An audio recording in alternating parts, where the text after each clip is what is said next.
قال علي عليه السلام: كن في الفتنة كابن اللبون، لا ظهر فاركب ولا ضرع فحل. فتنہ و فساد میں اس طرح رہو جس طرح اونٹ کا وہ بچہ جس نے ابھی اپنی عمر کے 2 سال ختم کیے ہوں کہ نہ تو اس کی پیٹھ پر سواری کی جا سکتی ہے اور نہ اس کے تھنوں سے دودھ دوہا جا سکتا ہے۔ لبن دودھ دینے والی اونٹنی کو اور ابن الالبون اس کے 2 سالہ بچے کو کہتے ہیں، اور وہ اس عمر میں نہ سواری کے قابل ہوتا ہے اور نہ اس کے تھن ہی ہوتے ہیں کہ ان سے دودھ دوہا جا سکے۔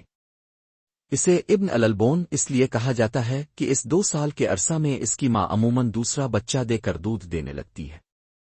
مقصد یہ ہے کہ انسان کو فتنہ و فساد کے موقع پر اس طرح رہنا چاہیے کہ لوگ اسے ناکارہ سمجھ کر نظر انداز کر دیں اور کسی جماعت میں اس کی شرکت کی ضرورت محسوس نہ ہو،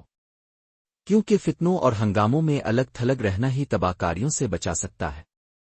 البتہ جہاں حق و باطل کا ٹکراؤ ہو وہاں پر غیر جانبداری جائز نہیں اور نہ اسے فتنہ و فساد سے تعبیر کیا جا سکتا ہے، بلکہ ایسے موقع پر حق کی حمایت اور باطل کی سرکوبی کے لیے کھڑا ہونا واجب ہے۔